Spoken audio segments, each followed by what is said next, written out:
want to take a moment and push pause to copy down the information in this table, or you can listen to me while you write it down.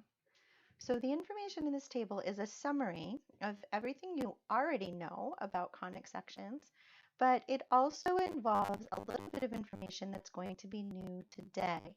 So we've looked at translating circles and parabolas already, but haven't looked at translating hyperbolas so much, or really ellipses. So that's the new bit for today. This chart that I have filled out will be copied and pasted onto the conics test when you take it. So the information here will be provided to you on the test. Students tend to feel like this would be an awful lot to memorize. Now, you can learn the patterns and then it doesn't feel so much like memorization, but just so I know that that will not be a stress when you're taking the test, every year I always provide this chart as part of the conics exam. So don't worry that this won't be available to you. However, it will be given to you exactly as you see it here. So I will not be telling you what the different parts are. You'll have to know what things are. So first of all, let's understand the table. You've got a row each for parabola, circle, ellipse, and hyperbola, the 4 conic sections.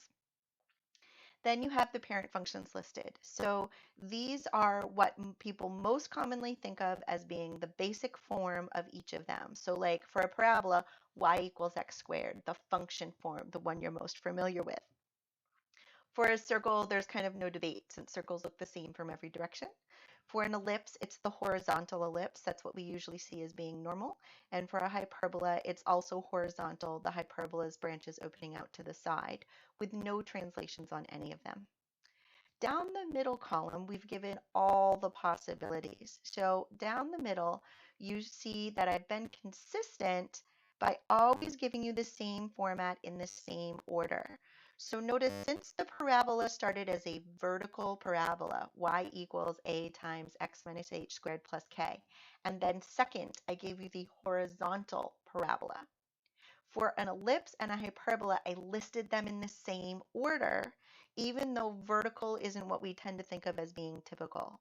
So for an ellipse, you'll see since b squared comes first and a squared is under the y, that's actually a vertical ellipse that comes first and a horizontal ellipse that comes second.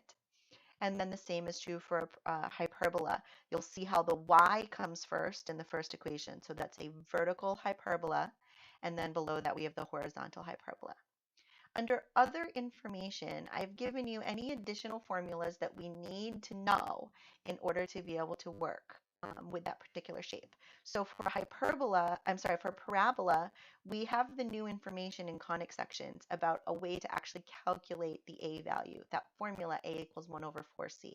So you'll notice I haven't defined what those variables are or told you what to use it for. I've just provided the formula. And then similarly for ellipse and hyperbola, we have the c squared equals a squared minus b squared formula that relates the major axis, the minor axis, and the focal length. And then for hyperbola, we have the same idea. We have the c squared equals a squared plus b squared. So we've got the part of the transverse axis and the part of the conjugate axis and the focal length being related in that formula.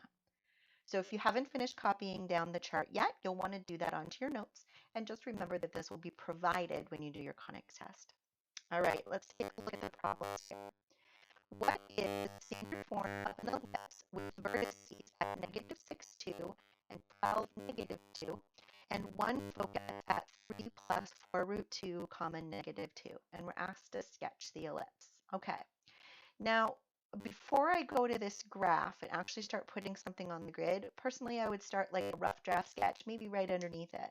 So if I'm imagining the point negative 6, 2, and negative 6, negative 2, and 12, negative 2. So that's going to be negative 6, negative 2, and then like 12, negative 2. If those are the vertices, then I know that this ellipse is wider than it is tall, because that must be the major axis. So I already know I'm dealing with a horizontal ellipse. So personally, the very first thing I do would be to take my pencil and write down the formula for a horizontal ellipse. So I know that the a squared will be under the x term. And in putting this in with translation, because today we're going to be focused on translating things off the origin. So now that I can see this, I'm like, okay, I'm going to need a number for A, for B, and for H and K. Well, I bet I could find H and K right now. If this is at -6, -2, and this is at 12, -2, they're on the same y level, but the x's are actually 18 units apart. If I cut that in half, that means that the center is 9 units away from either end of the major axis.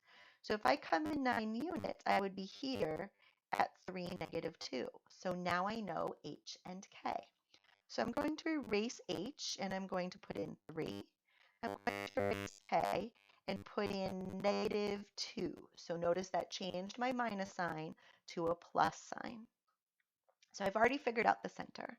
Now let's start thinking about a squared and b squared. Well, we know that a squared is this distance, 9 squared.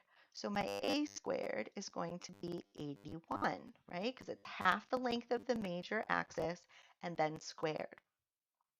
But I don't yet know b. Notice my sketch just has points along the major axis. It doesn't have the covertices, and they didn't tell me a coordinate for any covertices.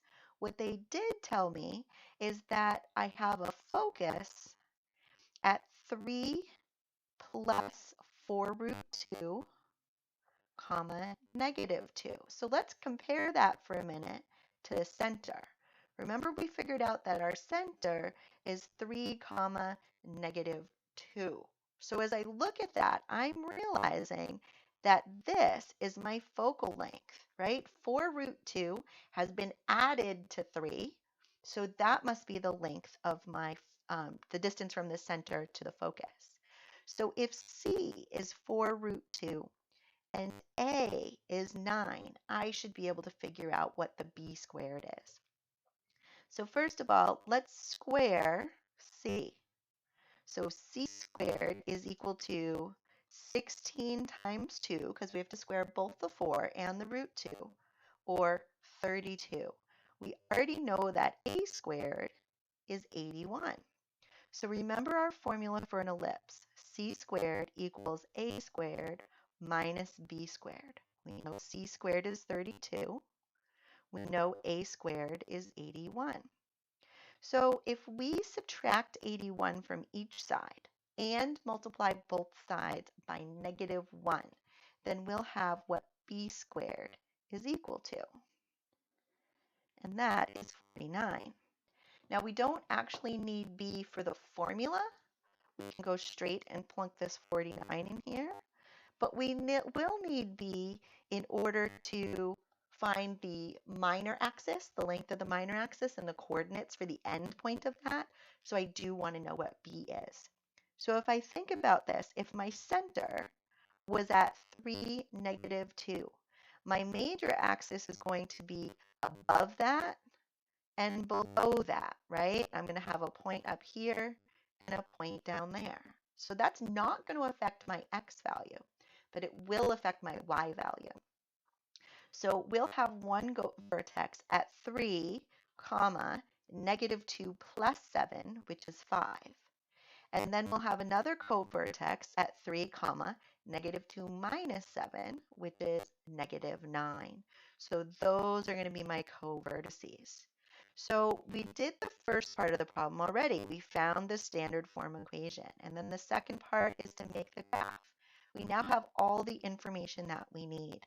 We just need to think about how to lay it out on the space. Obviously, we want the center to be at the center of the graph, so we have the most space to work with. This point, which looks like it's the center, sorry, I'm having trouble getting it to right, is be the point 3, -2. I need to think about whether or not my scale has to change. So if I went by ones, I would need to be able to go 9 spaces to the right. 1, 2, 3, 4, 5, 6, 7. It's not going to fit.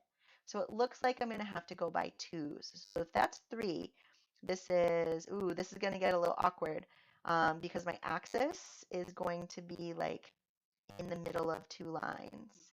I don't think I like that. So I'm actually going to move this point to a middle. We're going to let 3 -2 be here? Because then we can go 4, 6, 8, 10, 12. That'll fit better in this space. And then we also need to go 9 spaces the other way. So that's 1, 3, 5, 7, 9. So there would be the -6, -2. So there's our major axis. That puts our x-axis, I'm sorry, our y-axis vertically here. And our x-axis is, if we keep our units the same, then 2 spaces up would be right here. That way our scale makes sense on the ellipse. So we're at 3, 5, and 3, -9. So we're going to be up 3, 5. So 2, 4, 5, and 2, 4, 5. Oh, no, wait, -9, sorry. 2, wait, that's 2, 4, 6, 7. There we go. So we're going to be at 3, -9, and 3, 5. And then we can sketch in the 4 quarters of this ellipse. Oops, try that again.